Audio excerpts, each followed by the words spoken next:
El Señor esté con ustedes. Les anuncio el Evangelio de nuestro Señor Jesucristo en el testimonio de San Juan.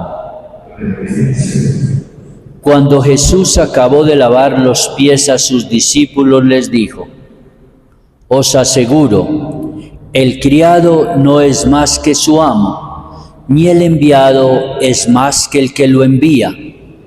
Puesto que sabéis esto, dichosos vosotros si lo ponéis en práctica.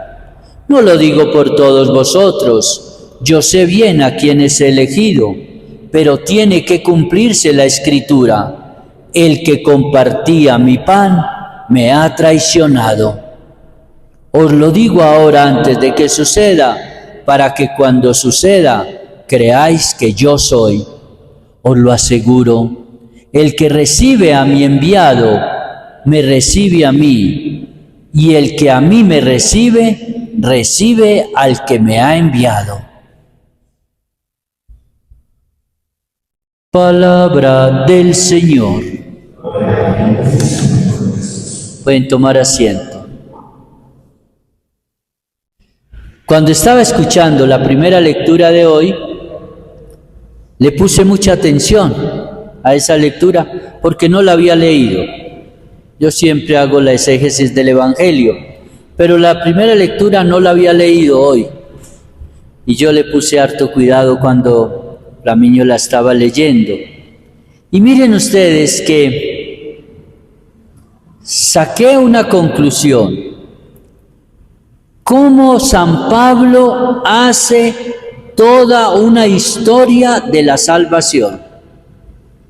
Hace toda una historia de lo que es el camino desde la antigüedad, o mejor, desde el Antiguo Testamento hasta llegar al Nuevo Testamento. Toda una historia hermosa. Cómo sacó Dios al pueblo de Israel de la esclavitud del faraón de Egipto, cómo caminaron por el desierto, cómo decía de bellamente que habían pasado 7 generaciones, oiga, y cómo el Señor decía que Él les había dicho, esa lectura sí la tengo presente, cuando un día Dios le dijo, el profeta le dijo a Dios: este pueblo quiere un rey. Y Dios le dijo, pero es que, dijo, Señor, y ese rey no es, era Saúl, ¿no? Dijo, no, quieren un rey, les voy a dar ese rey, pues que lo elijan como rey. Y fue malo, fue un rey malo. Oiga, y con todo y con eso gobernó 40 años. Que no nos vaya a pasar a nosotros. Bueno, oiga, imagínense ustedes, gobernó 40 años, oiga, 40 años, pero era un hombre escogido por los humanos, no escogido por Dios. Porque cuando en la vida, queridos hijos, hacemos las cosas humanamente y no las colocamos en las manos de Dios, yo les decía estos días, las cosas no funcionan, las cosas fracasan. Pero cuando uno hace las cosas con la mano y el dedo de Dios, Dios hace su obra. Y este rey no sirvió para nada. ¿Pero qué hizo Dios? Lo depuso, ¿sí o no? Lo quitó. Ya se cansó de él y dijo, bueno, ahora sí, ya este pueblo lo castigué 40 años con este mal rey, ahora les voy a dar uno según mi corazón, un rey según mi corazón. Y colocó a David, colocó al rey David. El rey David es inolvidable, tuvo dificultades, muchas, humanas, muchas, debilidades, muchas. Fue un hombre que por ser de esta tierra se equivocó, falló a Dios, pero Dios lo perdonaba porque era un hombre que tenía un corazón de oro, era un hombre que tenía la capacidad de pedir perdón, tenía la capacidad de arrepentirse, tenía la capacidad de decirle a Dios, Dios, estoy equivocado, y lloraba, ¿sí? Recibía de Dios un golpecito y él no renegaba, sino que decía, lo merezco por haberme equivocado. Y entonces llegó a quedar entre el más grande de los grandes, el rey David, tan grande de los grandes que Jesús desciende de él. Jesús desciende del rey David, de la estirpe de David, ¿sí? Y después, miren ustedes, esta lectura era hermosa, oiga, como yo nunca había puesto atención a esta lectura. Oiga, y después, entonces dice que llegó Jesús, que Jesús fue el que vino a limpiar todo lo que había atrás.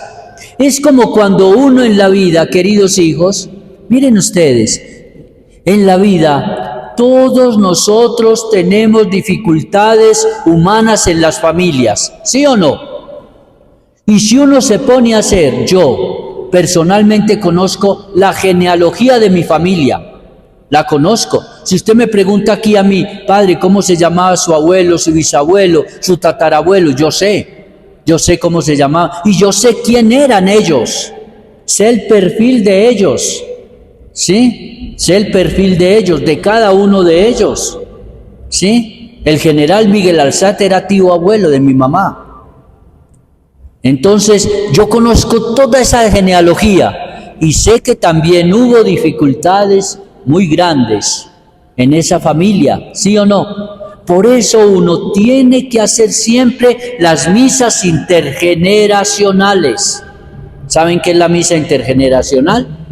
La misa intergeneracional es muy linda, porque uno hace una misa pidiéndole perdón a Dios por los pecados de los antepasados.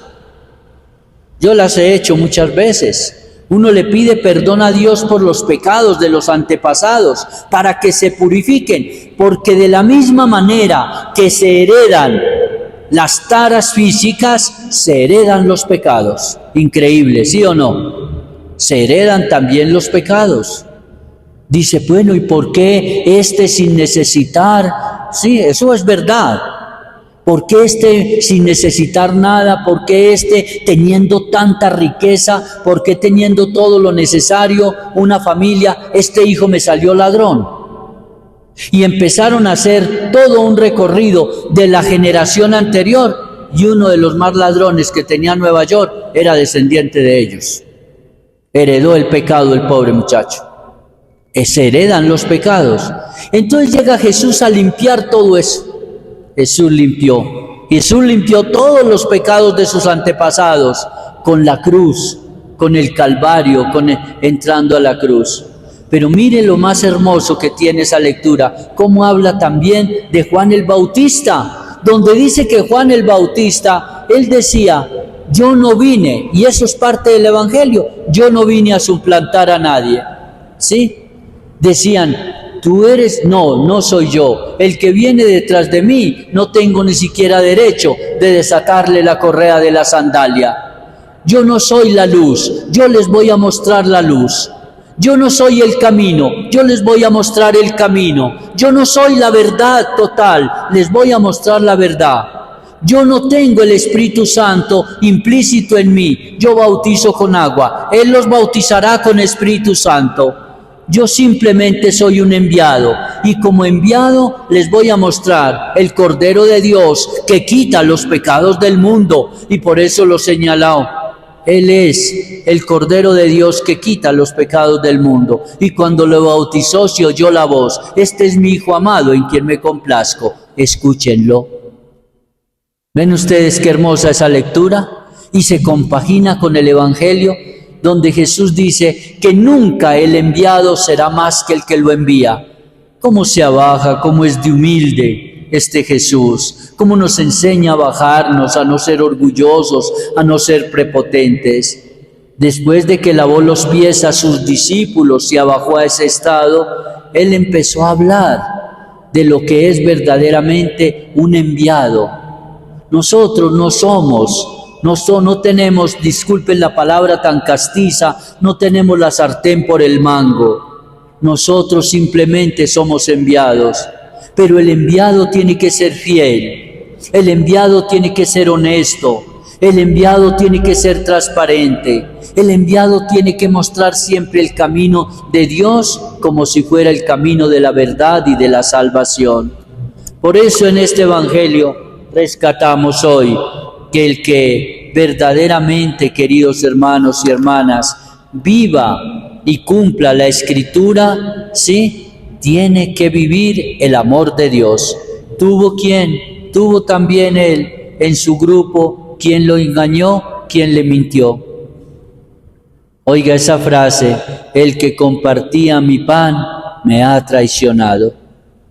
Cuídense, cuídense, cuídense que todos nosotros tenemos a un lado el pequeño Judas que camina con nosotros. Cuídense, porque hay ese Judas que está esperando cuando te traiciona, ese Judas que está esperando cuando te miente, ese Judas que está esperando algo de ti, y todo eso porque te tiene envidia.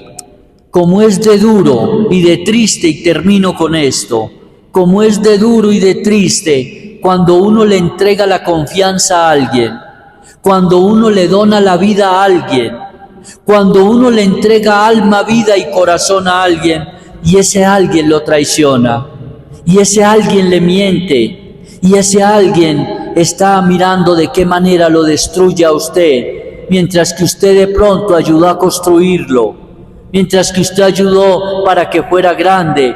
Él quiere empequeñecerlo a usted. ¿Por qué? Porque se llenó de envidia, se llenó de rabia contra usted. Eso le pasó a Judas. Judas se llenó de rabia, de envidia, de ambición contra Jesús y lo traicionó, lo engañó, le mintió y lo entregó a la muerte. Todos tenemos un Judas detrás, no se les olvide, pero todos también tenemos a ese Jesús que nos protege, que nos cuida y que hace posible que nos ensamblemos en el amor de Dios y en su Espíritu Santo. Que el Señor los bendiga y los acompañe, y que todos nosotros siempre seamos enviados, pero con la vida, con el testimonio, demostremos a la humanidad que Jesús mora y vive en cada uno de nosotros. Que así sea.